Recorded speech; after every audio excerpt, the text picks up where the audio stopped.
ओम शांति। परम आदरणीय रुक्मणी दीदी, बिंदु बहन जी, कोरबा और संबंधित केंद्र और भारतवर्ष के भी अलग-अलग केंद्रों से जुड़े हुए सभी ब्रह्मावत्स, परमात्मा पिता के सभी लाडली संतान, मेरे प्यारे भाइयों और बहनों और प्यारे बच्चों। बच्चे तो हमेशा खुश रहते ही हैं, इसीलिए उन्हें इस टॉपिक की कम आवश्यकता है। इसीलिए विचार तो आज जो हमारे बड़े जुड़े हुए हैं, उनके लिए इस विषय की ज्यादा आवश्यकता है, ऐसा महसूस होता है। बच्चे खुश ही रहते हैं ना, जो भी बच्चे जुड़े हुए हैं। आपका तो खेलना, कूदना, मस्त रहना, यही जीवन है और यही जीवन होना चाहिए। इसीलिए कहते हैं बचपन के दिन भुला ना देना। कि बचपन में जो आनंद है, वही आनंद हमारे जीवन में ताउम्र बनी रहे, यही प्रयास होता है। कोशिश तो रहती है हम सबकी, चाहना हर एक इंसान की यही है, चाहे वो अमीर है, गरीब है, किसी भी जाति का है, भाषा का है, धर्म का है, चाहे देश का है या विदेश का है। हर एक की चाहना यही रहती है कि उसकी उसकी जो लाइफ है, वो खुशियों से भरी हुई हो, आनंद से परिपूर्ण हो। कोई भी ऐसा नहीं होता जो ये चाहता है कि गम में, उदासी में, निराशा में उसका जीवन बीते। और इसीलिए उसका जो भी प्रयास होता है, आप देखेंगे जीवन में, वो सब खुशी के लिए ही होता है। चाहे वो धन कमाना हो, चाहे बाहर घूमने जाना हो, चाहे मूवीज में जाना हो, चाहे पार्टीज करना हो, इन सब के पीछे यदि आप देखेंगे तो व्यक्ति की चाहना यही रहती है कि वो खुश रहे, खुशी को प्राप्त करे। लेकिन ये क्षणिक खुशी होती है। जो हम कुछ इवेंट ऑर्गेनाइज करते हैं, कहीं घूमने फिरने चले जाते हैं, पिकनिक कर लेते हैं, कुछ अच्छी चीजें या थिएटर में चले जाते हैं, तो जब तक हम वहां होते हैं तब तक तो हमें खुशी रहती है। लेकिन जब हम वापस आते हैं, फिर से जीवन की जो जद्दोजहद है, परेशानियां हैं, वो फिर से हमें हमारी खुशी को छीनने लगती हैं। क्या ऐसा हम करें जिससे कि हमारी खुशी हमेशा ही बनी रहे? कई बार हम सोचते हैं कि ये प्राप्त हो जाए तो हम खुश होंगे, ये प्राप्ति हो जाए तो हम खुश होंगे। इसीलिए हम ये सोचते हैं कि वहां तक पहुंचने के बाद शायद मैं संपूर्ण रूप से खुश होऊंगा। लेकिन हमें इस बात का ध्यान रखना चाहिए कि खुशी लक्ष्य ना बनाए खुशी को, लेकिन खुशी को अपनी यात्रा बनाए। खुशी हमारी जर्नी हो, हमारी यात्रा में शामिल हो, हमारी डे टू डे लाइफ में शामिल हो और जीवन के अंत तक ये चलती रहे। हर कार्य को यदि हम खुशी-खुशी करेंगे तो निश्चित रूप से हमें सफलता प्राप्त होगी। सफलता प्राप्त होगी तब हम खुश होंगे, ये हमारे जीवन का नियम ना हो।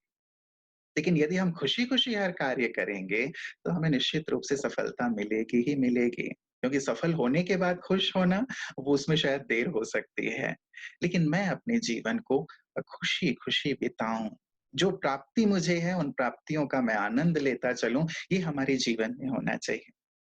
आप सबने, बच्चों ने और आप सब बड़े भी जो जुड़े हुए हैं, आप सबने लेमन स्पून वाला गेम खेला ही होगा बचपन में, कि हम लेमन रखते थे स्पून में और चम्मच को मुँह में दबा करके दौड़ा करते थे।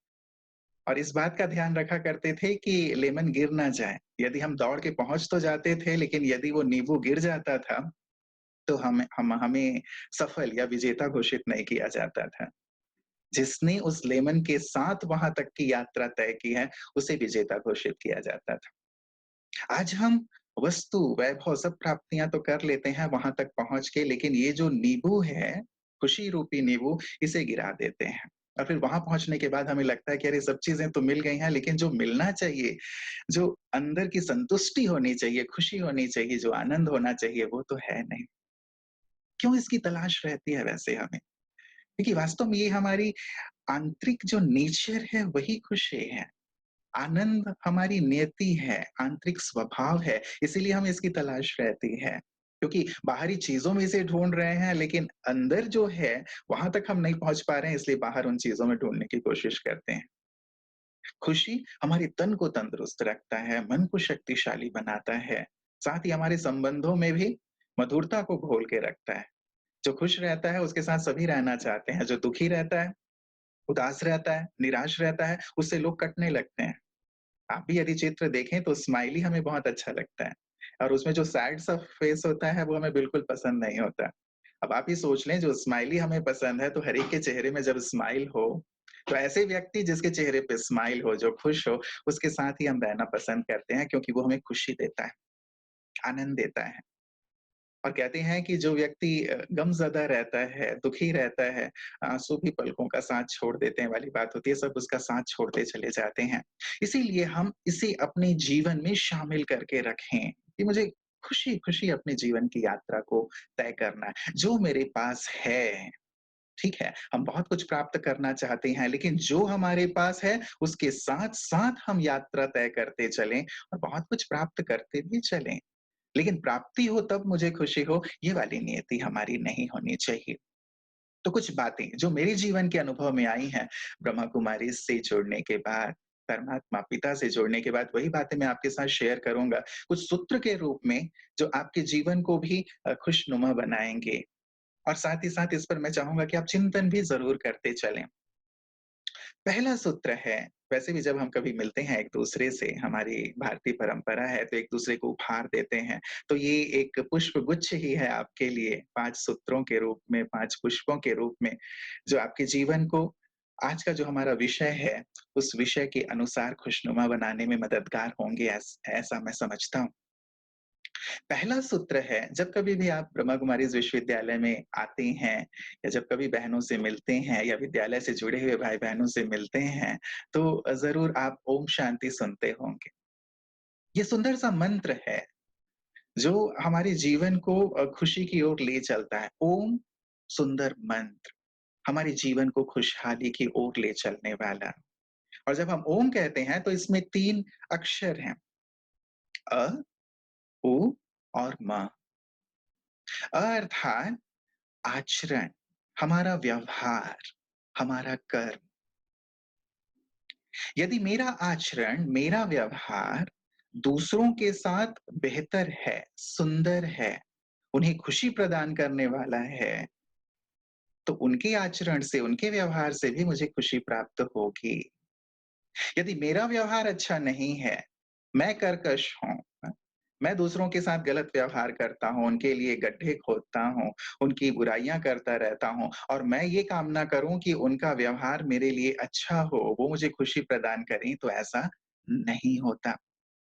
इस नियम को हम समझ कर के चलें, कर्म की ये फिलॉसफी है, कर्म का ये सिद्धांत है कि जैसा करेंगे, वैसा ही हमें प्राप्त होगा।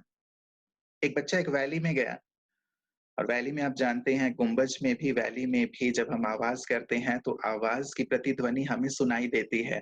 बच्चा गया उसने आवाज़ की कि हाँ, तो उधर से भी हाँ की आवाज़ आई। बच्चे ने कहा कौन है? तो उधर से भी आवाज़ आई कौन है? मैं पूछ रहा हूँ तुम कौन हो? तो वो भी उधर से भी आवाज़ आई मैं पूछ रहा हूँ तुम कौन हो? इसको गुस्सा आ गया कहता है मैं तुम्हें मार डालूँगा। उधर से भी आवाज़ आई मैं तुम्हें मार डालूँगा। तो एक बुजुर्ग देख रहे थे बच्चे की इस बात को, उसके पास गए, उन्होंने कहा कि बेटा तुम ऐसा बोलो कि तुम बहुत अच्छे हो। जिसने बोला तुम बहुत अच्छे हो, तो उधर से भी आवाज़ आई तुम बहुत अच्छे हो। तुम बहुत महान हो, उधर से भी आवाज़ आई तुम बहुत महान हो।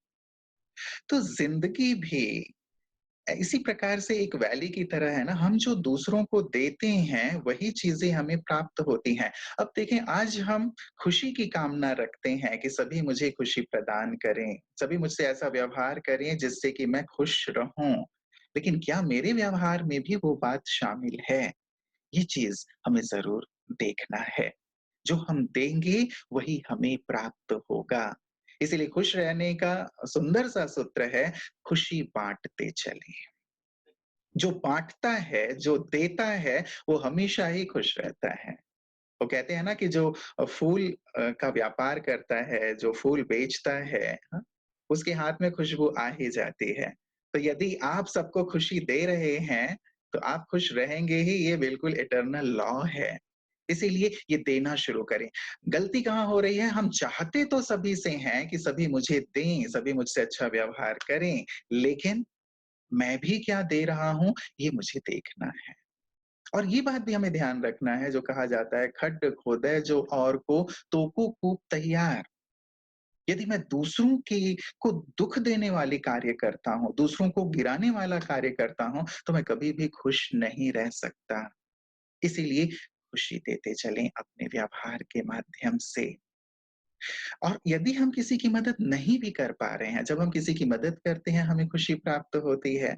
यदि हम किसी के कुछ काम आ जाते हैं, तो हमें खुशी प्राप्त होती है। लेकिन कर्मों के माध्यम से यदि आप इस प्रकार से नहीं भी कर पा रहे हैं, तो एक बहुत सुंदर दूसरा तरीका है अर्थात उच्चारण। मेरे बोल, अपने बोल के द्वारा तो हम दूसरों को खुशी दे सकते हैं ना, इसमें कोई खर्च नहीं होगा। आपको शायद व्यवहार वाले पोर्शन में कुछ देने की ज़रूरत भी पड़े, धन देने की ज़रूरत पड़े या किसी प्रकार से और स्थूल मदद की ज़रूरत पड़े, करनी चाहिए जहाँ तक आवश्यकता हो सामने वाले को, ये भी एक हमारी क्या कहें दायित्व बन जाता है। लेकिन मान लो ये आप नहीं भी कर पाते हैं तो उच्चारण, अपने उच्चारण के द्वारा तो हम दूसरों को सुकून दे सकते हैं, खुशी दे सकते हैं। वो कहते हैं कि तलवार, खंजर, तीर ये सभी एक स्थान पर बैठ कर के आपस में बात कर रहे थे और बात ये हो रही थी, चर्चा ये हो रही थी कि कौन ज़्यादा घाव देता है सामने वाले को। इन सब के पीछे शब्द बैठा हुआ था और वो मुस्कुरा रहा था। समझ गए होंगे आप? सबसे ज़्यादा घाव शब्द ही देते हैं। और आजकल हम शब्दों के द्वारा दूसरों को पीड़ा या घाव पहुँचाने में पीछे नहीं रहते यदि हमें कुछ कष्ट होता है, कोई बात होती है तो। और हम ये सोचते हैं कि हमने अच्छा तो किया ना। याद रखें कि तलवार का, तीर का, खंजर का इसके घाव भर जाते हैं लेकिन शब्दों के द्वारा दिया गया घाव कभी भी नहीं भरता। व्यक्ति ताउम्र उसे याद रखता है कि इस व्यक्ति ने मेरे लिए ऐसा कहा था। और जब आप ऐसे शब्द बोलते हैं तो सामने से आपको क्या मिलेगा? आप यदि पत्थर फेंकेंगे तो सामने से पुष्प तो आपको मिलेंगे नहीं। टिट फॉर टैट वाली बात होती है यहाँ पे भी। इसीलिए हम अपने शब्दों में मधुरता को घोलें। हम तय करें कि मुझे कोयल बन बनना है या कौवा बनना है। कौवे को सभी उड़ा देते हैं, भगा देते हैं, लेकिन कोयल को सुनना सभी पसंद करते हैं। कोयल की आवाज़ सुनकर के सभी खुश होते हैं। तो यदि मेरी वाणी में मधुरता है, मैं दूसरों को एप्रिशिएट करता हूँ, दूसरों की प्रशंसा करता हूँ, दूसरों को यदि घाव हो गया है तो उसमें मलहम लगाने का काम करता हूँ, कोई बात नहीं, सब ठीक हो जाएगा, ठीक हो जाएगा। ऐसी सहानुभूति भरे शब्दों का इस्तेमाल करता हूँ। आप जब ऐसे शब्द बोलते हैं सामने वाले की दुआएँ आपको प्राप्त होती हैं और आपको खुशी मिलती है। ये रियल ट्रेज़र है। यहाँ से खुशी मिलती है, चीज़ों से खुशी नहीं मिलेगी। जैसे मैं पहले ही आपको कह आया हूँ कि आप बहुत अच्छी चीज़ खरीद के ले आते हैं। अब 2 दिन, 4 दिन वो आपको खुशी देती है, उसके बाद फिर वो पुरानी हो जाती है, उसके बाद वो खुशी आपको नहीं देती है। कैसी भी अच्छी से अच्छी चीज़ हो, कैसे भी अच्छे से अच्छे स्थान पे आप चले जाओ, ये बाहरी चीज़ें थोड़ी देर के लिए हमें खुशी दे देती हैं, लेकिन जब आप अच्छे बोल बोलते हैं ना, कोयल की तरह, जब आप दूसरों को ऐसे बोल बोलते हैं कि सामने वाले के मन को राहत मिल जाती है। वो कहते हैं ना कि शब्द ऐसे हों जो वीणा का काम करें, बाण का काम ना करें। हम अपनी वाणी को वीणा बनाएँ, शब्द बहुत सुंदर, मधुर हों। कहते हैं कि बच्चे को बोलना सीखने में 2 साल लगते हैं। लेकिन कैसे बोलना है, क्या बोलना है, कहाँ बोलना है, कितना बोलना है, ये सीखने में पूरी उम्र निकल जाती है। इसीलिए शब्दों का बहुत सुंदर इस्तेमाल करें। शब्द जादू का काम करते हैं। शब्द आपको तख्त भी दिला सकते हैं, तो तख्ते पे भी चढ़ा सकते हैं, ऐसा कहा जाता है। कहते हैं ना कि एक ज्योतिषी राजा के पास पहुँचे। राजा ने अपना हाथ दिखाया, तो ज्योतिषी ने कहा कि महाराज आपकी हाथ की रेखाएँ ये कहती हैं कि आपका पूरा परिवार आपकी आँखों के सामने मर जाएगा। बात तो सत्य थी, लेकिन शब्द बड़े ही कड़वे थे। राजा ने उसको फांसी पे चढ़ा दिया। दूसरा ज्योतिषी आया, उसने देखा, कहा महाराज आपकी हाथ की रेखाएँ तो बहुत अच्छी हैं।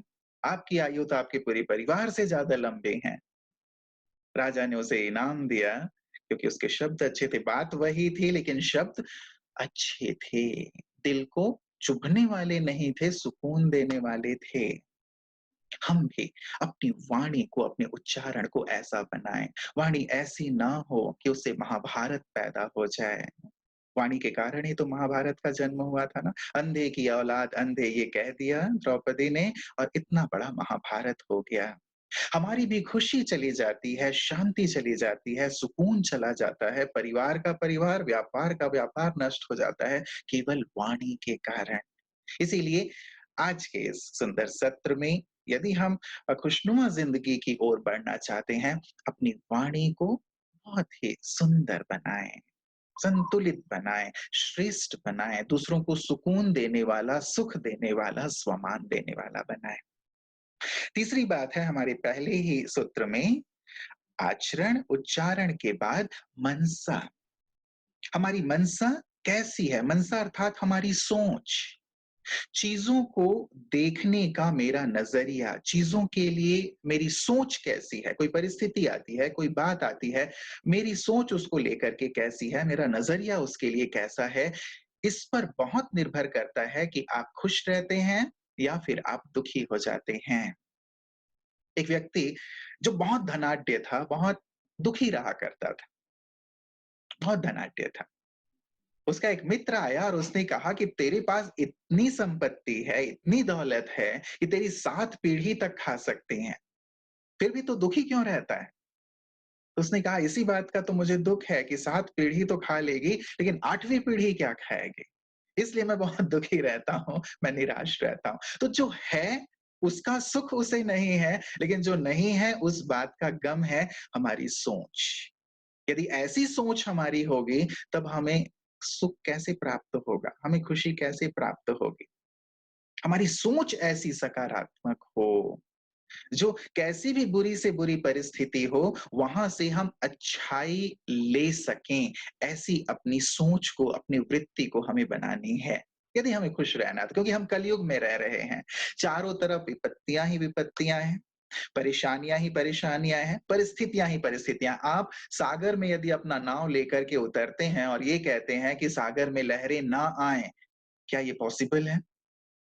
छोटी लहरें आएँगी, बड़ी लहरें आएँगी, हर प्रकार की लहरें आएँगी। लहरों पर आपका नियंत्रण नहीं है, लेकिन अपनी नाव पर आपका नियंत्रण है, अपने आप पर आपका नियंत्रण है। आप कितने कुशल हैं, इस पर आपका नियंत्रण है। आप कैसे सिचुएशन को हैंडल करते हैं, इस पर आपका नियंत्रण है। ठीक यही बात यहाँ लागू होती है। बातें बहुत सारी आ सकती हैं नेगेटिव, परिस्थितियाँ चारों तरफ आ सकती हैं, जैसे अभी भी कोविड की परिस्थिति है। हम घर से नहीं निकल पा रहे हैं, अपने घर में ही हैं। घर में रह कर के ही आपको अध्ययन करना पड़ रहा है, घर में रह कर के ही अपना कारोबार करना पड़ रहा है। बहुत ही सीमित दायरे तक आपको रहना पड़ रहा है, परिस्थितियाँ हैं। हो सकता है आपको बहुत नुकसान भी हो रहा हो सकता है आप इरिटेट भी हो रहे हों। लेकिन सिचुएशन है, अब इस सिचुएशन को मैं कैसे लेता हूँ, ये मेरे ऊपर है। इसलिए अपनी सोच को बहुत सुंदर और सकारात्मक रखें। एक युवा था, यंग लड़का। एक विदेशी आया, उसको काम दिया गया कि इस विदेशी को आपको घुमाना है। उस विदेशी को उसने घुमाया, पूरा उत्तर भारत दिखाया, पश्चिमी भारत दिखाया, पूर्वी भारत में ले गया, मध्य भारत दिखाया, दक्षिण भारत की ओर चल पड़ा। अब बिल्कुल लास्ट में कन्याकुमारी में पहुँच गए, तीनों सागर मिल रहे हैं, सूर्यास्त हो रहा है, वो खड़े हुए हैं वहाँ। वो विदेशी पूछता है, "क्या यहाँ भारत खत्म होता है? क्या यहाँ भारत खत्म होता है?" तो उस युवा ने उस विदेशी को टर्न कर दिया। बोला यहाँ भारत खत्म नहीं होता, यहाँ से भारत शुरू होता है। चीज़ें कैसी हैं, हम उसे कैसे देखते हैं, कैसे लेते हैं, इम्पोर्टेंट है। सिचुएशन एक ही होती है लेकिन 2 लोग उसे 2 तरीके से उठाते हैं। एक पिता बहुत शराबी थे, उनके 2 बच्चे, एक बच्चा बहुत बड़ा डॉक्टर बन गया और दूसरा बच्चा वो भी शराबी बन गया। पिताजी एक ही थे, घर की सिचुएशन एक ही थी, माहौल एक ही था। पिताजी लड़ाई किया करते थे, लेकिन दोनों बच्चों ने अलग-अलग चीज़ें उठाई। एक ने अपनी सोच को ये रखा कि मुझे ऐसा नहीं बनना है, मुझे श्रेष्ठ बन के दिखाना है और दूसरे ने ये सोचा कि अब ये ऐसे हैं, तो मैं भी ऐसा बनूँ। हम कैसा बनना चाहते हैं? अपनी अपने माइंड को अपना मित्र बनाइए। मन को मित्र बनाइए बहुत ज़रूरी है। उसे नेगेटिव ना होने दें। ये मत सोचें कि परिस्थिति ही ऐसी है ना, लोग ही ऐसे हैं ना, तो हमें तो ऐसा सोचना ही पड़ेगा। ये नहीं, आप मालिक हैं। इस चीज़ पर आज बहुत गहराई से विचार कीजिएगा। आप क्रिएटर हैं, आप मालिक हैं। आप क्रिएट कर सकते हैं अपने वर्तमान को भी, अपने फ्यूचर को भी। इसीलिए तो कहा जाता है कि जैसा आप सोचते हैं वैसा आप बनते हैं। क्यों कहा जाता है? As you think so shall you become. क्यों कहा जाता है? इसीलिए क्योंकि हम रचता हैं, हम क्रिएट कर सकते हैं। सिचुएशन कैसी भी है, नेगेटिव से नेगेटिव है, मैं उसे पॉजिटिव बना सकता हूँ। अपनी सोच को तो दुरुस्त रख सकता हूँ। अपनी सोच के माध्यम से ही तो मैं खुशी प्राप्त करता हूँ और आगे अपने भविष्य का निर्माण करता हूँ। इसलिए अच्छे से अच्छा विचार जब भी आप सुबह उठते हैं या रात को सोते हैं, सुंदर विचार अपने आप को ज़रूर दिया करें। कैसे विचार? परमात्मा को गुड मॉर्निंग किया और इस विचार के साथ शुरुआत किया करें कि मैं बहुत भाग्यवान हूँ। मेरा जीवन बहुत खुशियों से भरा हुआ है। मैं तन, मन, धन से बहुत सुखी हूँ। मैं बहुत शक्तिशाली हूँ। ईश्वर मेरे साथ हैं। यदि इन विचारों के साथ आप शुरुआत करते हैं दिन की, इन विचारों के साथ दिवस का अंत भी करते हैं, आप पाएँगे परिवर्तन आएगा। ऐसे सुंदर विचार हमारे जीवन का निर्माण करते हैं। इसीलिए हम ये सोचें कि मुझे एक खुशनुमा जीवन की ओर आगे बढ़ना है या फिर अपने निम्न विचारों से अपने जीवन को स्पॉइल करना है। इसलिए विचारों पर ज़रूर ध्यान दीजिएगा। मन को मित्र बनाएँ। गीता में ये बात बहुत सुंदर ढंग से आती है कि हे हे अर्जुन, आत्मा अपना ही मित्र है और अपना ही शत्रु है।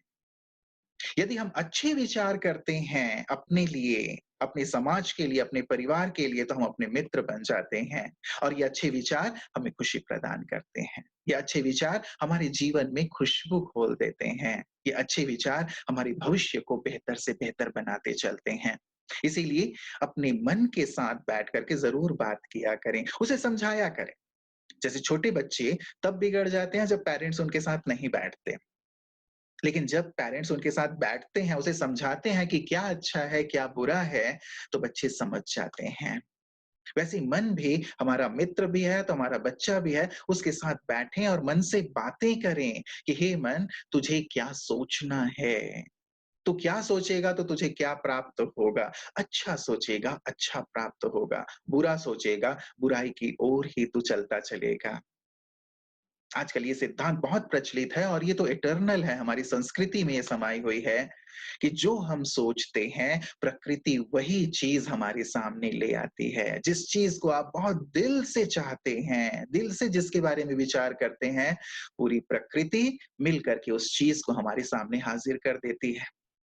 यदि हम खुशी से जुड़े हुए विचार करेंगे, प्राप्तियों से जुड़े हुए विचार करेंगे, अपने जीवन की सुंदरता से जुड़े हुए विचार करेंगे, तो उसी चीज़ का निर्माण हम करेंगे। विचार में वो शक्ति है। इसीलिए खुशी हमारे अपने हाथ में है। ये ना सोचें कि परिस्थितियों के हाथ में है, ये ना सोचें लोगों के हाथ में है, मेरे अपने हाथ में है।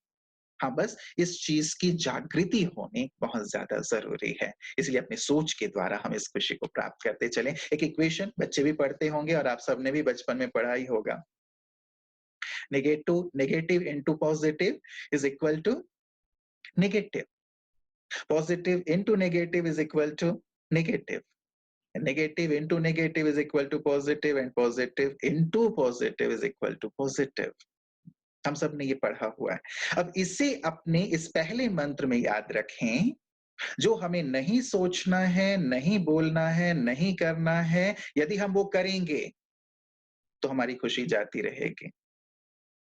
जो हमें नहीं सोचना, नहीं बोलना, नहीं करना है, वही चीज़ हम नहीं करते हैं, तो वो चीज़ हमारे जीवन के सकारात्मक पक्ष में आती चली जाती है। तो ये चीज़ ध्यान रखें कि जो नहीं करना है, वो नहीं करना है, तो जीवन सुखमय होगा। जो करना है, वही करेंगे, तो जीवन सुखमय होगा। जो नहीं करना है, उसे करते रहेंगे, तो जीवन खुशियों से मुक्त होता चलेगा, अभाव से भरता चला जाएगा। इसलिए इस इक्वेशन को भी हम अपने जीवन में ज़रूर याद रखें, बहुत महत्वपूर्ण है। दूसरी बात है, दूसरा एक सुंदर सा सूत्र है हमारी खुशी के लिए कि हम चूज़ करें, राइट चॉइस। हम क्या चुनते हैं? हमारे पास एक फ्रीडम है कि हम क्या चुनते हैं। यदि आपके सामने 2 थाली रखी जाती है, एक थाली में बहुत अच्छा भोजन रखा जाता है और दूसरी थाली में बहुत ही सड़े-गले फल रखे जाते हैं या बासी भोजन रखा जाता है, आप किस चीज़ को चुनते हैं? आपके हाथ में है ना चुनना कि आप कौन-सी थाली चुनेंगे, आपके हाथ में होता है। वैसे ही बातें और परिस्थितियाँ कुछ भी हों, ये मेरे हाथ में होता है कि मैं खुशी को चुनता हूँ या गम को चुनता हूँ। मैं अशांति को चुनता हूँ या शांति को चुनता हूँ। मैं अच्छाई को चुनता हूँ या बुराई को चुनता हूँ, ये मेरी अपनी चॉइस होती है, मेरी अपनी चॉइस। इस बात पर बहुत गहराई से विचार कीजिएगा। हमने अपने जीवन की चाबी दूसरों के हाथ में थमा दी है, परिस्थितियों के हाथ में, लोगों के हाथ में थमा दी है और हम सोचते हैं कि ये बात ऐसी-ऐसी है तो हम कैसे करें? आप ही बताओ। लेकिन बहुत गहराई से विचार करें, ये जीवन का सत्य है और सुंदर सिद्धांत भी है कि ये आप पर निर्भर करता है कि आपकी इजाज़त के बिना कोई आपको दुःख नहीं दे सकता। आपकी इजाज़त के बिना कोई भी आपके अंदर नेगेटिविटी नहीं डाल सकता। आपकी इजाज़त के बिना कोई भी आपको नीचे नहीं गिरा सकता, कोई भी आपको हरा नहीं सकता। इसीलिए चूज़ करें, चूज़ करें। हम लोग जब जेल में जाते हैं तो कई ऐसे कैदी होते हैं जो कहते हैं कि हमने ना बहुत इंस्टेंट निर्णय ले लिया, जस्ट गुस्सा आया और हमने कुल्हाड़ी उठाई और मार दिया और आज आजीवन हम जेल में हैं, कितने परेशान हो रहे हैं। हम भी तुरंत रिएक्ट करते हैं, तुरंत रिएक्ट ना करें, थोड़ी देर रुकें, पॉज़, थोड़ी देर रुकें और सोचें कि क्या बेहतर हो सकता है? बेहतर विकल्प के बारे में सोचें कि इस कंडीशन में, इस परिस्थिति में क्या बेहतर हो सकता है? अब उस जेल वाले व्यक्ति को जो आजीवन अब कारावास में है, वो अब पछता रहा है कि काश मैं थोड़ी देर रुक गया होता और मैंने दूसरा ऑप्शन चूज़ किया होता, शांत रहता। बात तो छोटी-सी थी लेकिन मैंने कितना बड़ा कदम उठा लिया। एक बहुत सुंदर सा प्रसंग आता है, बहुत ही हिस्टोरिकल प्रसंग है ये, द्वितीय विश्व युद्ध के समय एक व्यक्ति थे जो बहुत ही बड़े मनोचिकित्सक भी थे, विक्टर फ्रैंकलिन। उनको उनके परिवार के साथ ही जो हिटलर थे उन्होंने कैद कर लिया था। अब उनके परिवार के लोगों को एक-एक करके वो मारते जा रहे थे। आप जानते हैं कि जो हिटलर थे यहूदियों से बहुत ज़्यादा नफ़रत किया करते थे और यहूदियों को उन्होंने कैद कर लिया था और गैस चेंबर में डाल के उनको मार दिया करते थे। अब इसके भी इस मनोचिकित्सक के भी जो परिवार वाले थे, उनके माता-पिता को भी गैस चेंबर में डाल के मार दिया। फिर भी इन्होंने अपने आप को बहुत स्थिर रखा और चूज़ किया खुशी को, कि परिस्थिति कैसी भी हो, मुझे शांत रहना है, खुश रहना है, जीवित रहना है। इनके पत्नी को डाल दिया गया, उन्हें भी मार दिया गया, फिर भी यही विचार, यही चयन, मुझे शांत रहना है, खुश रहना है, जीवित रहना है। बच्चों को डाल दिया गया, उन्हें भी मार दिया गया, फिर भी यही विचार। जब उनकी बारी आई, उन्हें भी निकाल के ले जाया जा रहा था, फिर भी यही विचार, मुझे शांत रहना है, खुश रहना है, जीवित रहना है। देखिए, अब विचार का प्रभाव और चयन का प्रभाव क्या होता है, जब इन्हें निकाल के ले जाया जा रहा था, तभी वहाँ का माहौल थोड़ा हलचल में आ गया। जो गार्ड्स थे आपस में लड़ने लगे, सबका ध्यान इधर-उधर हो गया। अब ये जो थे महोदय, ये चढ़ गए उस पे ट्रक पे जिसमें सारी शवों को लादा जा रहा था। अब वहाँ लेट गए, जाके सभी लाशों को फेंक दिया गया, वो वहाँ से उठे और उठ करके दूसरे देश चले गए और उन्होंने एक सुंदर सा सिद्धांत दिया सारे संसार को, freedom of choice, freedom of choice. कितनी सुंदर सी बात है ना? ऐसी परिस्थिति हमारे सामने तो नहीं है ना कि बिल्कुल हमारे परिजनों को मारा जा रहा हो, मृत्यु मेरे सामने खड़ी हो, ऐसी परिस्थिति तो हमारे सामने नहीं है। हमारे सामने छोटी-सी बात आती है और हम अपनी खुशी को बिल्कुल ताक पे रख देते हैं, कि लो मेरी खुशी लेकर के तुम चले जाओ। नहीं, चयन करें, मुझे खुश रहना है, मुझे हल्के रहना है, मुझे निश्चिंत रहना है, मुझे जीवन का आनंद लेना है, मुझे जीवन के प्रति पॉज़िटिव रहना है। आप ऐसे विचारों के साथ अपने जीवन को आगे लेकर के चलें, आप देखिए कितना आनंद आएगा। हम कंप्लेन ही करते रहते हैं कि नहीं सिचुएशन ऐसी है ना, क्या करूँ कि मैं बहुत गरीब हूँ, अब गरीब हूँ तो फिर मैं क्या कर सकता हूँ? डॉक्टर एपीजे अब्दुल कलाम भी तो गरीब थे ना, राष्ट्रपति बन गए, हमारे देश के महानायक बन गए।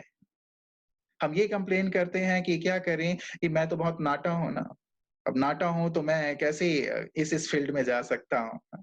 सचिन तेंदुलकर भी तो नाटे हैं, क्रिकेट के भगवान बन गए। हम कई बार ये कंप्लेन करते हैं, क्या करूँ बचपन से ही मेरे परिवार की पूरी ज़िम्मेवारी मेरे ऊपर आ गई। लता मंगेशकर जी, उनके भी बचपन से ही पिता की मृत्यु के बाद सारी ज़िम्मेवारी उनके ऊपर आ गई। आज स्वर साम्राज्ञी हैं वो, स्वर कोकिलाएँ हैं वो। क्या करें, मैं तो क्या बहुत ही ऐसा हूँ कि मैं छोटी-सी नौकरी करता हूँ। धीरूभाई अंबानी भी बहुत छोटी-सी नौकरी करते। क्या करूँ, मेरे पास धन नहीं है, मैं बहुत बड़ा करना चाहता हूँ, धन होता तो मैं खुश होता। धन ही नहीं मेरे पास। इन्फोसिस के जो संस्थापक हैं और पूर्व चेयरमैन हैं, नारायण मूर्ति जी, वो भी बहुत ही ऐसी स्थिति में थे, जबकि उनके पास धन नहीं था। क्या करूँ, मैं बार-बार असफल होता जा रहा हूँ। बार-बार असफल होता जा रहा हूँ। अब्राहम लिंकन जी 15 बार चुनाव हार गए, उसके बाद जाकर के वो राष्ट्रपति बने। क्या करूँ, मैं मंदबुद्धि हूँ, मेरी बुद्धि को बहुत जैसे डल सी है। आप जानते हैं बल्ब का जो आविष्कार किया थॉमस अल्वा एडिसन, वो भी मंदबुद्धि थे और मंदबुद्धि कह के स्कूल से निकाल दिए गए थे। क्या से क्या बन गए। परिस्थितियों को बदला जा सकता है, अपनी पॉज़िटिविटी के साथ। हम क्या चयन करते हैं? यदि इन सब ने भी आप सोचिए, इन सब ने भी चयन किया होता कि हाँ, मैं गरीब हूँ, हाँ, मैं असहाय हूँ, हाँ, मैं ऐसा हूँ, हाँ, मैं वैसा हूँ, तो आज हम में से कोई भी उन्हें नहीं जानता। लेकिन चयन किया उन्होंने श्रेष्ठता का, चयन किया उन्होंने एक सुंदर भविष्य का, चयन किया उन्होंने खुशी का और उसके आधार पे आज वो हमारे लिए आदर्श हैं। ऐसा ही चयन हम भी करें। परिस्थितियाँ आती हैं लाइफ में, हर एक की परिस्थितियाँ आती हैं, लेकिन उन परिस्थितियों के लिए एक सुंदर पॉजिटिव अप्रोच का होना बहुत ज़रूरी है और ऐसी स्थिति में अपने मन को स्थिर रखना बहुत ज़रूरी है। हो सकता है कोई आपका अपमान करता हो सकता है कि आप बार-बार असफल होते हो सकता है कि आपके फिज़िकल अपीयरेंस को लेकर के कोई आप पे कमेंट करते हों। बहुत सारे ऐसे एग्ज़ाम्पल हैं जिन पे ये सब किए जाते रहे हैं, लेकिन उन्होंने इन बातों को इग्नोर किया, इग्नोर। इसीलिए एक सुंदर सा मंत्र उन्होंने भी दिया, ओम इग्नोराय नमः। कई ऐसी चीज़ें होती हैं जिनको हमें इग्नोर कर देना होता है, क्योंकि कुछ लोग ऐसे होते हैं जो हमारी पैर खींचने में लगे हुए होते हैं, हमें आगे बढ़ते नहीं देखना चाहते हैं, हमारी उन्नति में अवरोध पैदा करना चाहते हैं। यदि हमारा ध्यान वहाँ चला गया, यदि हम उनसे तू-तू मैं-मैं में लग गए, उनसे भिड़ गए, तो हम अपने श्रेष्ठ लक्ष्य की ओर नहीं बढ़ पाएँगे और अपनी खुशी को भी गँवा देंगे। इसीलिए इग्नोर करें ऐसे लोगों को, जो आपके अंदर नेगेटिविटी भरते हैं, जो आपको गिराने की कोशिश करते हैं, इन लोगों से बिल्कुल मुक्त रहें। वो कहते हैं ना कि कुछ मेढक गड्ढे में गिर गए थे, अब वो बाहर निकलने की कोशिश कर रहे थे। अब जो बाहर मेढक इकट्ठे हो गए ऊपर की तरफ, उन्होंने बोलना शुरू कर दिया कि अरे बहुत नीचे गहरा है, तुम लोग बाहर नहीं आ पाओगे, ज़बरदस्ती कोशिश मत करो।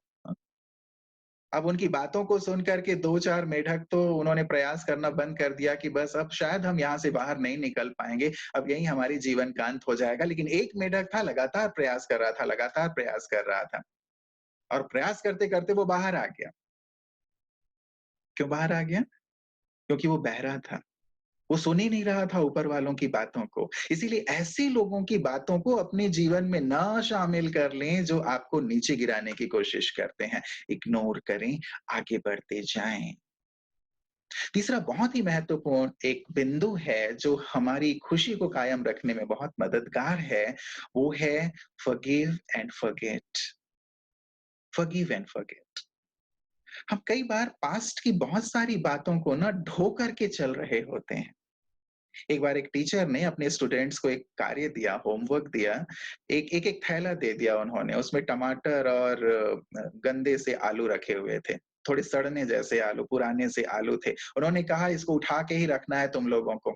जब तक क्लास चल रही है, जब तक स्कूल चल रहा है, घर भी जाओगे तो भी उठा के रखना, जब कल आओगे तो भी उठा के रखना। 1 दिन हो गया, 2 दिन हो गया, बेचारे उठाए-उठाए, अब उसमें से बदबू आने लगी, सड़न आने लगी, दुर्गंध आने लगी। अब बच्चों ने कहा कि मास्टर जी ये होमवर्क आपने क्यों दिया हुआ है? इसको उठा के कब तक हम चलते रहें? हाथ भी दर्द होने लगा है, इससे सडन कितनी बदबू आ रही है, स्मेल आ रही है। तो टीचर ने उनसे कहा कि ये जो तुमने उठा के रखा हुआ है, एक सीख मैं तुम्हें देना चाहता हूँ कि जो गंदी चीज़ें हैं, उसे यदि उठा कर के चलते रहोगे अपनी लाइफ में, तो तुम्हारा हाथ भी दर्द होगा और साथ ही वो तुम्हें दुर्गंध दे करके तुम्हारी खुशी को भी छीनता रहेगा। इसीलिए जो पास्ट की चीज़ें हैं, जो दुर्गंधदायक हैं, जो पीड़ा देने वाली हैं, कष्ट देने वाली हैं, उन चीज़ों को छोड़ दो। ये पाठ पढ़ाने के लिए मैंने तुम्हें ये चीज़ दी हुई है। इसीलिए पास्ट में जो चीज़ें हो चुकी हैं, जो बुरी चीज़ें हैं, उन्हें ढो करके हम ना चलते रहें। किसी ने हमारे साथ कुछ कर दिया है, कुछ बुरी घटना घट गई है, हम बार-बार यदि पास्ट में जाते हैं, तो उन्हीं चीज़ों को याद करते रहते हैं कि पास्ट में ऐसा हो गया था, इसने मेरे साथ ऐसा किया था और उन बातों को याद कर कर के हम अपनी खुशी को गुम करते रहते हैं। यदि पास्ट में जाना ही है तो वहां जो अच्छी बातें हुई हैं, जो हमें खुशी देते हैं, जो हमें सीख देते हैं, हमें प्रेरणा देते हैं, ऐसी बातों को लेकर के आप जीवन में आगे बढ़ो। अन्यथा वो बातें हमारी वर्तमान को भी स्पॉइल कर रही हैं और भविष्य को भी, क्योंकि वर्तमान में आप वो सोच रहे हैं जो आपको नहीं सोचना है, बुरी बातें सोच रहे हैं जो आपको तकलीफ दे रही हैं, तो भविष्य भी क्या होगा? अंधकार में होता जाएगा ना। 2 भाई सागर के किनारे रोज टहलने जाया करते थे। एक दिन किसी बात में बड़े भाई ने थप्पड़ मार दिया छोटे भाई को। छोटे भाई ने रेत में लिखा कि आज बड़े भैया ने मुझे थप्पड़ मारा। दूसरे दिन फिर से वो टहलने जा रहे थे, छोटा भाई सागर में डूबने लगा, बड़े भाई ने बचाया। छोटे भाई ने आज पत्थर में लिखा कि आज बड़े भैया ने मेरी जान बचाई। तो बड़े भाई ने पूछा कि कल जब थप्पड़ मारा था तुमने रेत में लिखा, आज जब मैंने तुम्हें बचाया तो तुमने पत्थर पे क्यों लिखा? तो सुंदर सी बात कही उसने कि आपने थप्पड़ मारा, मुझे तकलीफ हुई थी इसलिए मैंने रेत पे लिखा ताकि वो सागर की लहरों के साथ बह जाए और मैं भूल जाऊँ। लेकिन आपने जब मेरे प्राण की रक्षा की तो मैंने पत्थर पे लिखा है ताकि जब-जब मैं याद करूँ, जब-जब मैं ये चीज़ देखूँ तब-तब मैं आपके लिए कृतज्ञ महसूस करूँ, तब-तब मुझे खुशी हो, आभार प्रकट कर पाऊँ मैं आपका, इसलिए मैंने पत्थर पे लिखा है। पास्ट की बातों में से भी कुछ ऐसी बातें जो हुई हैं, जो हमें लगता है कि जो बहुत सुकून देने वाली है, खुशी देने वाली है, उनको हम ज़रूर ऐसे पत्थर पे लिख कर के रखें, अर्थात अपने हृदय में अंकित रखें, लेकिन जो कष्ट देने वाले हैं, उनको बह जाने दें। अन्यथा वो चीज़ हमें तकलीफ देती रहेगी। इसीलिए ज़रूर अपने सामने ऐसे लोगों को लेके आएँ, चलिए थोड़ी देर के लिए आप अपने सामने कुछ ऐसे लोगों को लेके आएँ, जो आपको तकलीफ देते हैं। या जिन्होंने आपको तकलीफ दिया है अपनी लाइफ में। हर एक के साथ 1, 2 या 3 ऐसे लोग होते ही हैं, जिन्होंने हमारे लिए गड्ढे खोदे हैं, जिन्होंने हमें तकलीफ दिया है, जिन्होंने हमें परेशान किया है, जिनके लिए हम ये सोचते हैं कि नहीं इन्होंने जैसे मेरी खुशी को नष्ट कर दिया, जब भी ये याद आते हैं, मेरी खुशी छीन के चले जाते हैं। हैं ऐसे? चलिए थोड़ी देर के लिए अपनी आँखें बंद करके अपने आप को बहुत सुंदर एक भाव में ले आएँ, एक स्थिति में ले आएँ कि जैसे परमात्मा क्षमा के सागर हैं, परमात्मा जैसे महान हैं, कल्याणकारी हैं, मैं भी परमात्मा की संतान हूँ, कल्याणकारी हूँ, मुझ में भी क्षमा करने का गुण है। चलो जिसने भी मुझे तकलीफ दी, सामने ले आएँ उसे जो आपको लगता है कि इस व्यक्ति ने मुझे तकलीफ दी है, उसे सामने देखते हुए अब दिल से उसे क्षमा करें कि हे आत्मा तुमने जाने में अनजाने में भले ही मुझे कष्ट दिया, मैं तुम्हें दिल से क्षमा करता हूँ, माफ करता हूँ। तुम सुखी रहो, आनंदित रहो, तुम्हारे जीवन की यात्रा सुकून से और शांति से भरी हुई हो। दुआएं दे दें उस आत्मा को, 1 हैं, 2 हैं, 3 हैं, जो भी हैं, देखें वो आपको नमस्कार करके अपने रास्ते पे अब दिल से आपको धन्यवाद दे करके जा रहे हैं क्योंकि आपने उन्हें माफ कर दिया। मैं बहुत हल्का महसूस कर रहा हूँ।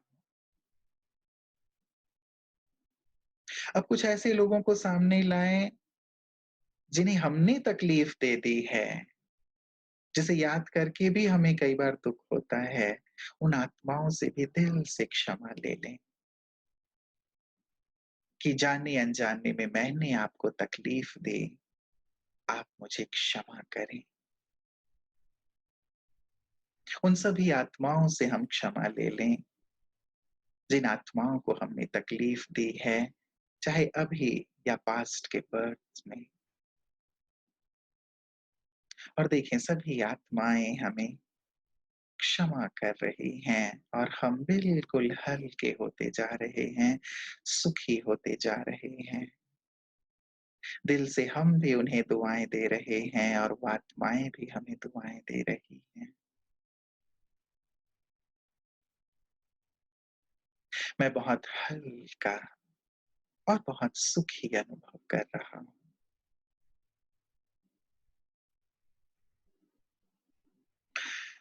तो ये चीज़ हम अपने जीवन में करते चलें। परमात्मा बहुत अच्छी बात कहते हैं, रात को सोने से पहले तुम सबको माफ़ कर दो, सुबह उठने से पहले मैं तुम्हें माफ़ कर दूँगा। जब हमसे कोई गलती होती है तो हम सोचते हैं कि लोग हमें माफ़ कर दें और जब कोई दूसरा गलती करता है तो हम सोचते हैं कि नहीं-नहीं इसे सज़ा मिलनी चाहिए। माफ़ करें। जब हम क्षमा कर देते हैं, चीज़ों को भूल जाते हैं, तो ये भारी करने वाली चीज़ जो हमारी खुशी को छीन रही है, वो जैसे हमारे जीवन से दूर हो जाती है।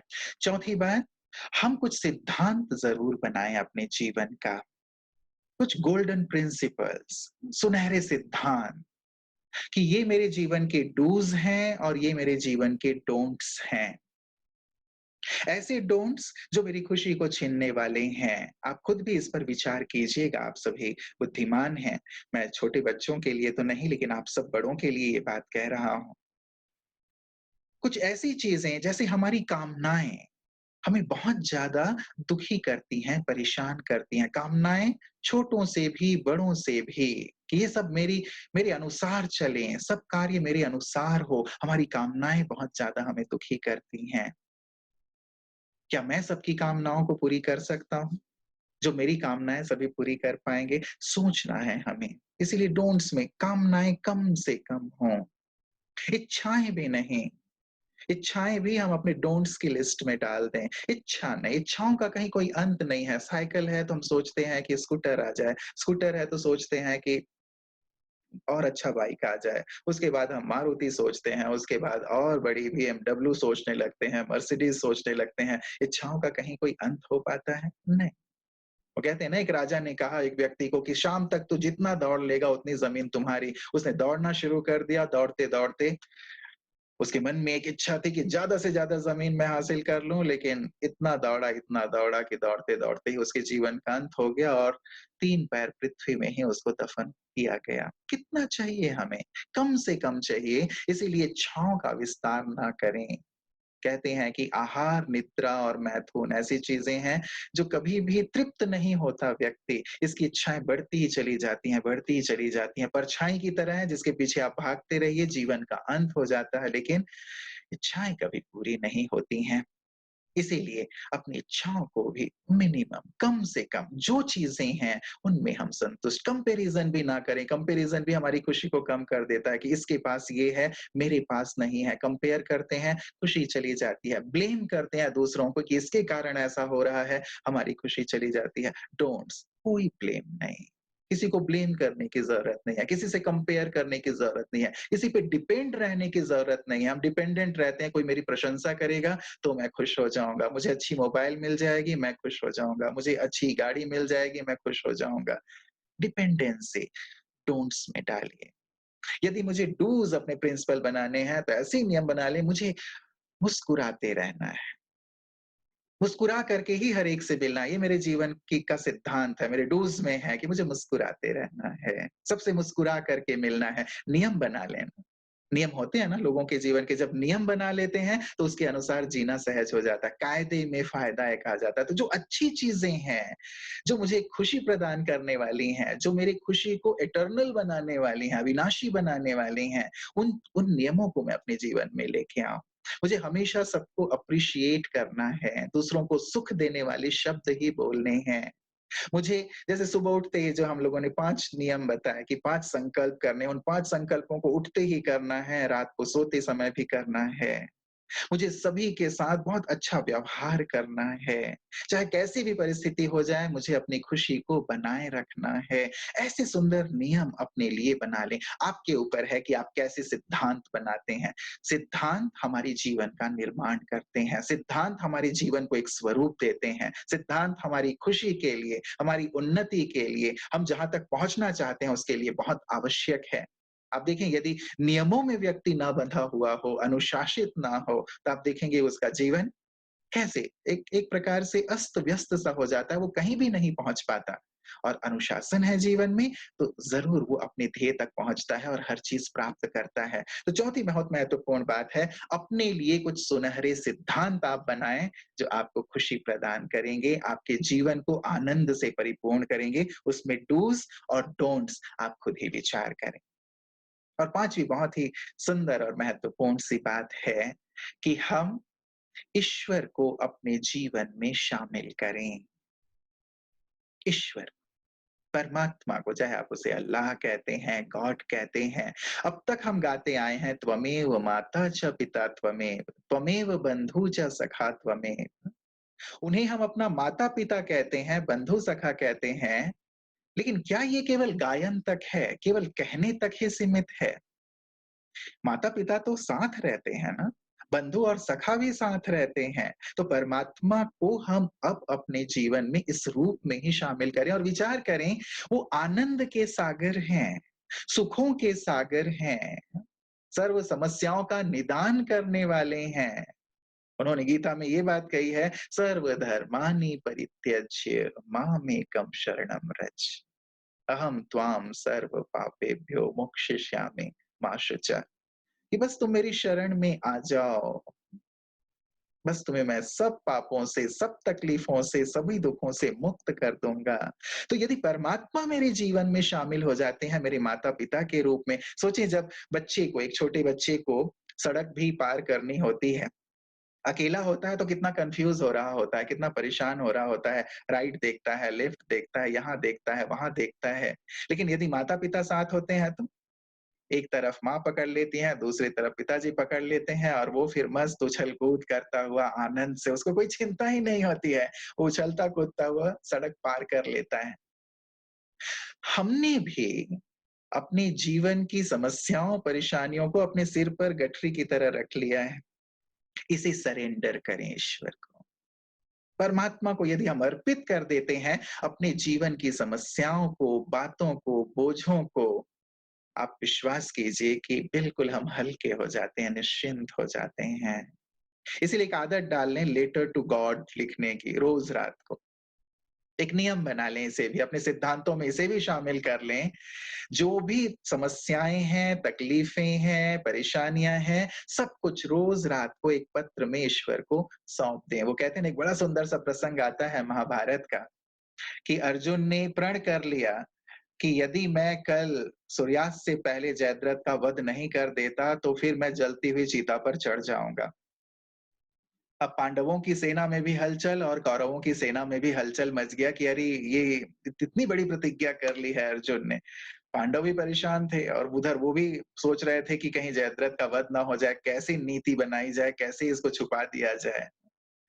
अब इधर सब पांडव भी परेशान और इधर श्री कृष्ण जी भी सोच रहे थे कि इतना बड़ा प्रण ले लिया है अर्जुन ने, मैं भी रात को नहीं सो पा रहा हूँ, अपने खेमे में टहल रहा हूँ, तो अर्जुन का क्या हाल होगा? चलता हूँ, चल के देखता हूँ।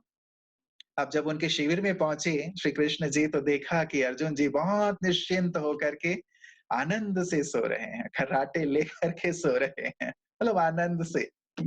उनको कोई चिंता नहीं थी। अब कृष्ण जी ने उनको झकझोर के जगाया कि अरे उठो अर्जुन, तुम कैसे सो सकते हो? कल तुमने जयद्रथ को मारने का प्रण लिया है और यदि नहीं हो पाया तो तुम जलती हुई चिता में चढ़ोगे, ऐसा भी तुमने कहा है।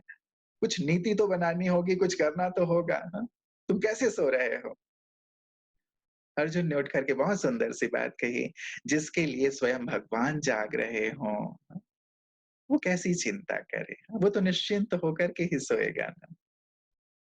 तो जिसके पालनहार परमात्मा बन जाएँ, जिसके सारथी परमात्मा बन जाएँ, जिसके साथी परमात्मा बन जाएँ, जिसके माता-पिता परमात्मा हो जाएँ, उनके जीवन में कोई चिंता, कोई तकलीफ, कोई परेशानी हो ही नहीं सकती और यदि आई भी तो परमात्मा को अर्पित। जैसे छोटे बच्चे को, कुछ छोटे बच्चे मुझे दिखाई दे रहे हैं स्क्रीन पे, यदि उनके पास कोई समस्या आती है, तो वो क्या करते हैं? अपने पेरेंट्स को ही दे देते हैं ना। मान लो कोई बहुत भारी-सी चीज़ है, आप लोग कहीं जा रहे हो, बच्चे ने वो उठाया हुआ है भारी चीज़, तो क्या करता है? यदि नहीं उठ रहा है, तो अपने माता-पिता को दे देता है, कि नहीं ये चीज़ मुझसे नहीं सँभल रही है, भारी है, ये चीज़ आप सँभालो। तो पेरेंट्स क्या करते हैं? खुशी से ले लेते हैं ना कि हाँ, हाँ, लाओ, हम सँभालते हैं, तुम हल्के हो जाओ।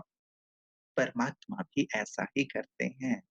वो हमारे सारे बोझ और चिंताओं को लेने के लिए आए हैं, हम उन्हें अर्पित करें और उनके साथ रहें।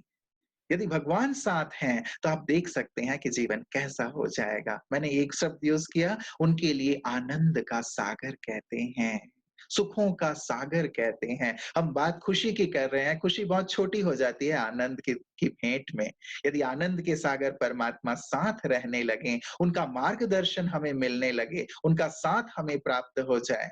अर्जुन की जीत इसीलिए हुई, पांडवों की जीत इसीलिए हुई क्योंकि परमात्मा उनके साथ थे। हम भी इस जीवन के संग्राम में, जहाँ बहुत सारी परिस्थितियाँ और समस्याएँ हमारे सामने हैं, जिनसे हमें दो-चार होना पड़ता है, मैं मानता हूँ, ये समस्याएँ हैं, बातें हैं, हर प्रकार की हैं, यदि उनके विस्तार में जाएँ तो बहुत हो सकता है, लेकिन उन सब का निदान यदि देखा जाए, तो हम ईश्वर को अपने साथ ले लें। उनकी शरण में आ जाएँ, उन्हें अपने आप को सौंप दें, तो जीवन बहुत हल्का और सरल हो जाएगा, खुशियों से परिपूर्ण हो जाएगा। तो इन पाँचों बातों को बहुत गहराई से अब विचार कीजिएगा आप, मैंने बस टच किया है। पहली बात, हमने कहा कि ओम एक सुंदर मंत्र है, आचरण, उच्चारण और मनसा हमारी ऐसी शुद्ध हो, श्रेष्ठ हो, जिनके माध्यम से हम दूसरों को सुख देते हैं या खुशी देते हैं, तो हमें भी वो खुशी रिटर्न में प्राप्त होती है। पहली बहुत ही महत्वपूर्ण सी बात है। दूसरी बात है, हमें चयन करना है, चूज़ करना है कि हमें क्या चाहिए। हम खुशी को चुनें, शांति को चुनें, अच्छाई को चुनें, पॉज़िटिविटी को चुनें। यदि ये हम चयन करते हैं, तो फिर नेगेटिविटी, बुराई और गम हमसे दूर होते जाते हैं। जब भी परिस्थिति और बातें आती हैं, चयन करें थोड़ी देर रुक कर के। आपके चयन पर ही निर्भर करता है कि आपको क्या प्राप्त होता है। यदि आपने अच्छी चीज़ का चयन किया, निश्चित रूप से आपकी खुशी कायम रहती है, आप दूसरों को खुशी दे पाते हैं। तीसरी बात, फ़ॉरगिव एंड फ़ॉरगेट। पास्ट की बातों को बिल्कुल ही भूलते चलें, माफ़ करें ऐसे लोगों को, माफ़ी माँग लें जिनसे कोई बात हमारी हुई है। चौथी बात, कुछ सुंदर सिद्धांत अपने जीवन के लिए बनाएँ, जो आपको निरंतर ही सफलता की ओर आगे बढ़ाते चलें। आपकी खुशी को भी कायम रखें, आपको हल्का भी रखें और पाँचवीं बात जो बहुत ही महत्वपूर्ण है, ईश्वर को अपने साथ मेडिटेशन के माध्यम से उन्हें अपने जीवन को अर्पित करें, तो जीवन बहुत सरल और सहज होगा। ठीक है, चलें थोड़ी देर हम मेडिटेशन में बैठेंगे इसी सुंदर अभ्यास के साथ कि हम अपने जीवन में निरंतर आनंद और सुकून चाहते हैं।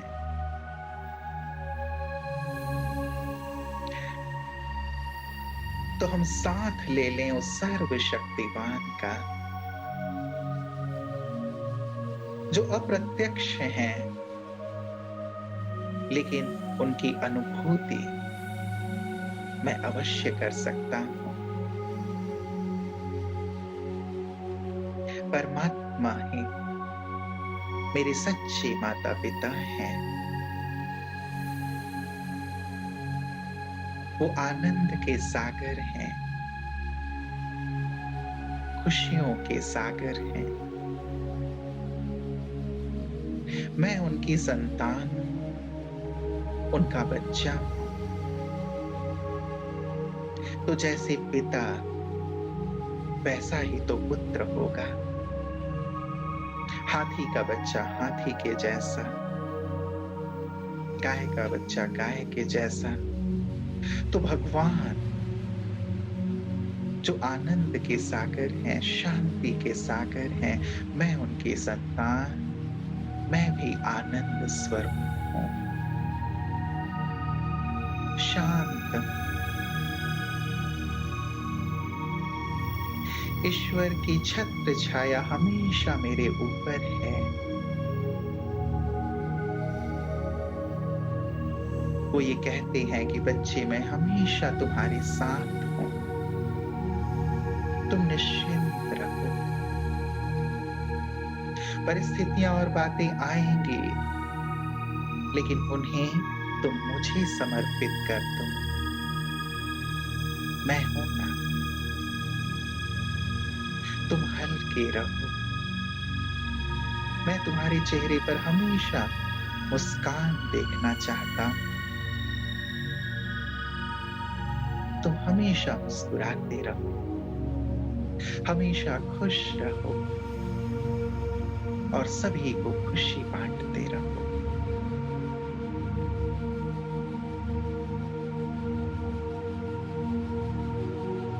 तुम्हारा स्वरूप ही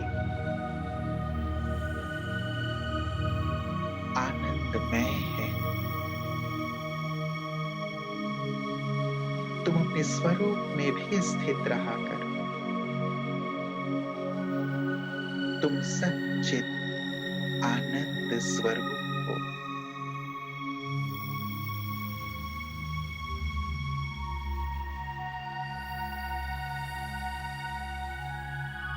मैं महसूस कर रहा हूं, इस देह के अंदर मैं एक चैतन्य शक्ति हूं, एक ऊर्जा हूं और मुझ में शांति, खुशी और आनंद समाया हुआ है।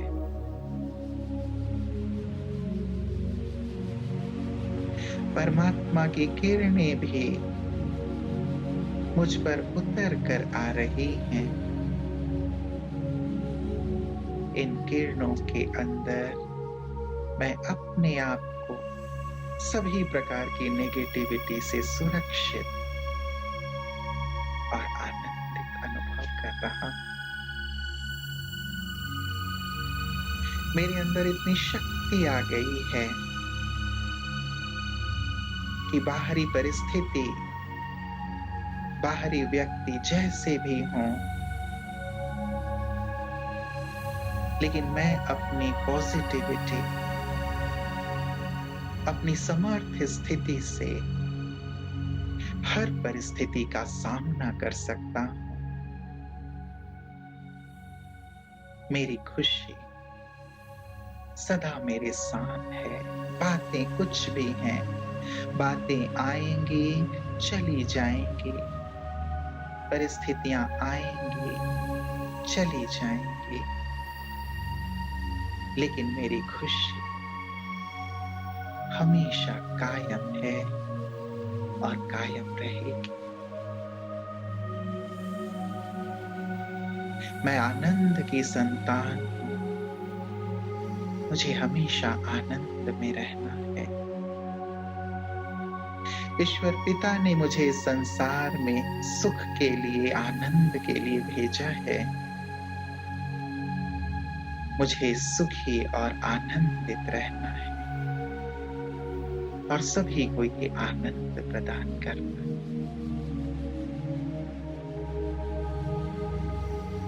अनुभव करें जैसे परमात्मा निरंतर मेरे साथ साथ हैं। मैं उनकी छत्र छाया में हूं। वो मेरे जीवन में शामिल हो गए हैं।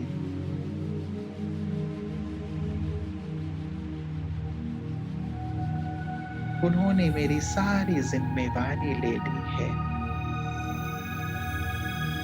मेरे सारे बोझ उन्होंने हर लिए हैं। उनकी याद में और उनके साथ रहकर मैं बेहद सुरक्षित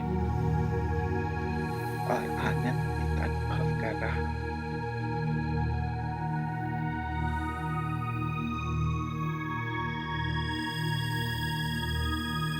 इसी स्थिति को मुझे हमेशा अपने जीवन में कायम रखना है। हमेशा खुश रहकर सबको खुशियां ही बांटनी, ईश्वर के साथ रहकर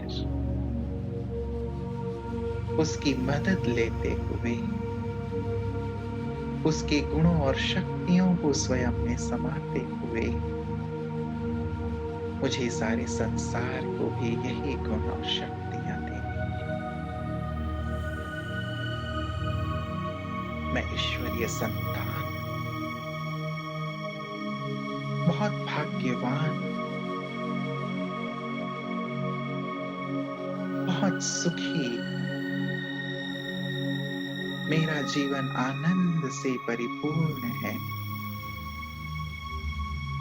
मेरा वर्तमान और भविष्य बहुत उज्जवल है। मेरे साथ सब कुछ बहुत अच्छा होगा। मेरे परिवार के साथ, मेरे देश के साथ, सभी मनुष्यात्माओं के साथ भी सब कुछ बहुत अच्छा हो। सभी सुखी हो, आनंदित हो, सबका कल्याण हो। यही मेरी शुभ भावना है, शुभकामना।